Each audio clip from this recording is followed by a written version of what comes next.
Kyle, what's happening? Not too much.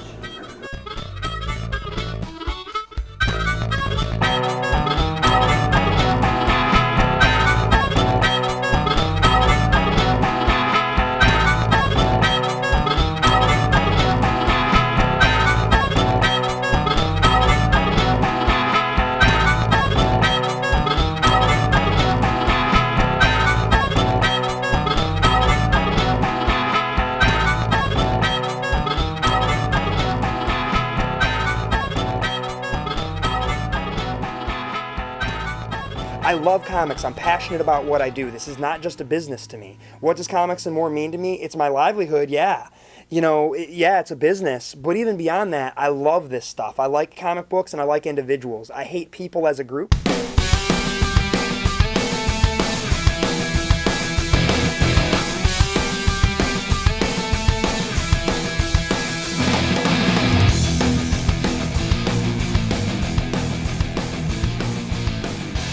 I used to pester the hell out of Tom Shriver, the previous owner. He opened in January of 1992, and I came in here maybe shortly after that. His wife, Tracy, was working. She was very, very pregnant, and I kind of asked her what was going on, and at that time, you know, I was about 15 years old, and she said, you know, obviously he'd have to talk to Tom, and then I just pestered the hell out of him every single time I was in here pretty much, until I finally broke his will, and he says, all right, come in here on December 26, 1992. I was sitting in the back room for like 6 hours bagging and boarding Max comic books. That's the way it was at first, and then from after that, you know, that first he kind of just keep me busy, just something to keep me going.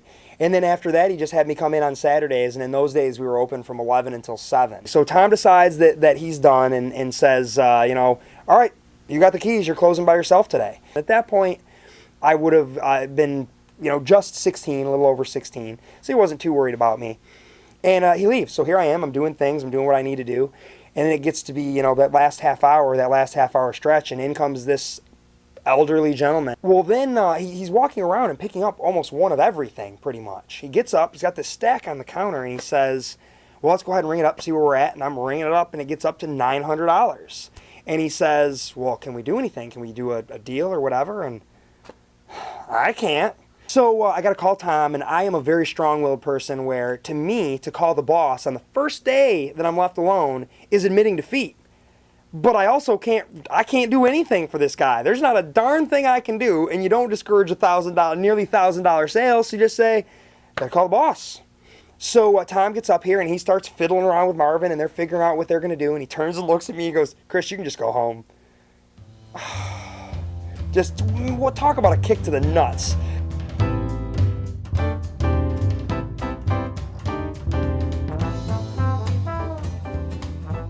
What does comics and more mean to you?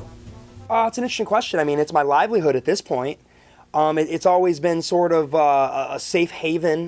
You know, when I was coming in here as a kid, it was always, I guess it's meant different things to me over time. Then it was my fortress of solitude. I'd come in here on a Wednesday after work to buy my comics. I'd be in here for an hour. I would talk to everyone that was in here. And if anyone called me on my cell phone, well, they can wait, because the phone doesn't get answered in here. This is my time. This is my hour a day or hour a week that I get to me. Flash forward a little bit more to the point where, you know, Tom calls me up one day and says, hey, we need to talk. Okay. What's going on, Tom? Everything all right? He says, well, I got two options. I can close the place or sell it to you. You know, I'm not even sure that I could afford to buy this place right now. And he goes, well, that's not the question I asked you. So we worked it out and figured things out. And again, like I said, now it's my livelihood. Well, I love it, and I've met a lot of friends in here, and I've gotten to know you guys very well, and I love this place, but it is different. You know, now it's my livelihood. I need to make sure it's fun, and it's fun to come to work every day, but it's still work. And now it's a little different. I got less hair on top of my head, and I got more gray in my beard, and you know, now there are some days when I'm like, oh God, I would rather somebody punch me in the face than I have to go to work today. But there are a lot worse places I could work. So it's meant different things in different periods of time, and I love this place, and I can't see myself doing anything else.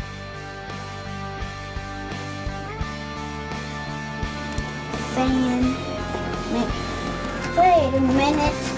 This is not Sandman. Yeah, it is. Sandman's all sandy and stuff. That's a different Sandman. That's the Sandman that you're talking about is from Spider-Man. That's the Golden Age Sandman from the DC universe. I had come in and Chris was in here talking to two guys about like shitty like comic book movies, and somehow I got reeled into the conversation. I keep in mind, never saw Chris before a day in my life, and we all kind of talked for a minute, and these guys left, and I sat and talked to Chris afterwards for maybe about 20-30 minutes. And I said, you know, I really like this guy. I'm like, I really like the store. I like everything about it. So I told him, I said, you know what? I'm going to come back on Friday, and I'm going to get a membership card, and I'm been coming ever since.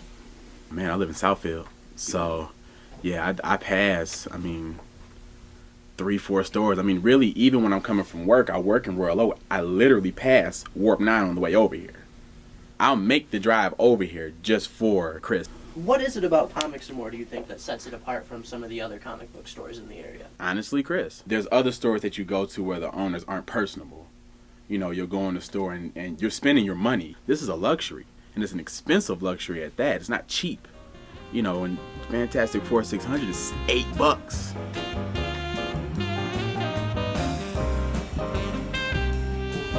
You better look through that, because there's a lot of sex in the True Blood stuff generally.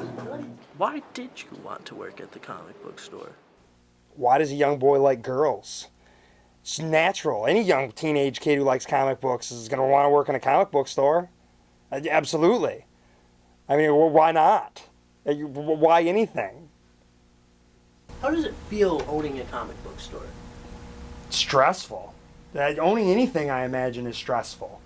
I love how everyone tells me all the time I have a fun job. Okay. Sure. You know what? Hookers have a fun job too. They get to have sex all the time. Can you describe to me the feeling you had when you first bought the store from Tom? I didn't realize I was a hooker yet. I'm happier here than I would be anywhere else, but that's the thing. Owning a small business of any kind, and certainly in this economy, is not easy. Us small business owners are the backbone of an economy that's crippled. You know, it's difficult to be in that position. You know, you do the best you can. You keep a smile on your face and living the dream of owning that comic book store.